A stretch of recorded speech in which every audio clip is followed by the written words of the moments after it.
The courtroom doors swung open. I was already seated, back straight, eyes forward, mask in place. She walked in, red, bold, defiant red. She thought it was power, thought it would make her look in control. Her new boyfriend was beside her, holding her hand like it was his victory. She didn't even glance at me, not once. But I saw him, the man she'd betrayed me with. Her smirk, her eyes, her fake concern. None of it mattered now. She had no idea, but I did. Her boyfriend's wife, my secret weapon. She would never see it coming. The night she told me she wanted space, I was calm, too calm. She said it wasn't about someone else, but I knew, I always knew. How could I not? The signs were there, the late nights, the texts that came through when she thought I wasn't looking, the late meetings, the whispers. I let her think I was blind. I never confronted her. I just let it happen. Then I saw him, the same man, the one she'd talked about so fondly, the one who'd come into our home, smiled that sly, knowing smile, and laughed as if everything was just fine. The whispers became too loud. His name, Victor. I couldn't forget how he acted the last time we met. The way he looked over his shoulder like he knew everything was a game. I saw how she melted in his presence. It was him, the man who would take everything from me. But that wasn't the worst part. The worst part was how easily she'd slipped away from me, as if I was never worth fighting for.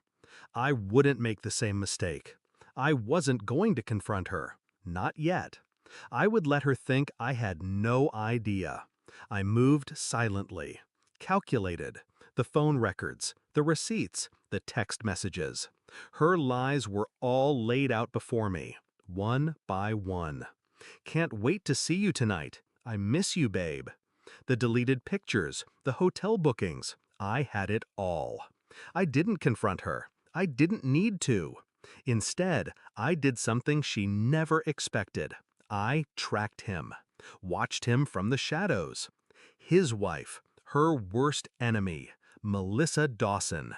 Quiet, professional, no social media footprint, but I found her. It didn't take long to figure out that she had no idea either. I contacted her. One simple message. I know. He knows. She's been lying to both of you. She didn't reply, but I knew. I knew she'd respond when the time was right. I waited. 2 days later, I received a single word. Prove it. I did. I sent the evidence, the texts, the hotel bookings, the voicemail. Her response came an hour later. Meet me. I showed up to the meeting, cold, calculated, unmoved. There she was, Melissa Dawson, her eyes red, her hands trembling. I didn't speak. I just handed her the evidence, the photos of Victor and my wife, the messages, her breath caught in her throat, her face contorted with disbelief. I saw the moment she realized she had been fooled too. But I wasn't done. Do you think she's the only one lying? I asked, calm, calculating. Her face paled. She knew. She was crushed.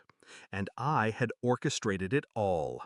I handed her one last piece of evidence, a final blow. Victor's divorce papers.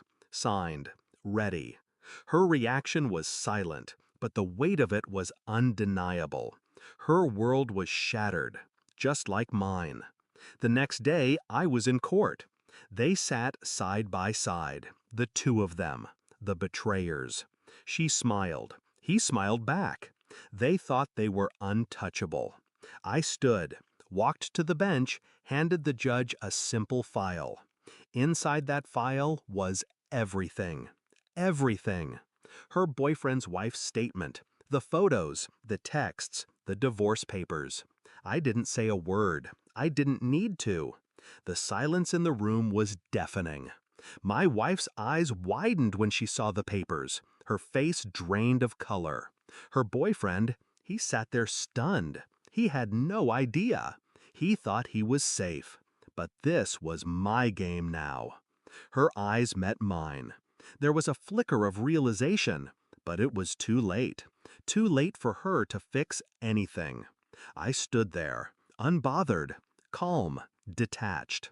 And when the judge made his decision, I left. I left them to crumble. As I walked out, I felt nothing. No triumph, no satisfaction, just clarity. I had won. Not by force, not by anger, but by patience, by intellect. I had orchestrated this, and now they would pay the price for thinking they could break me. I was never going to be her victim. Not again. As the doors closed behind me, I took a breath. The first breath I'd taken in months, and I was free. No more lies, no more manipulation, just the quiet hum of victory.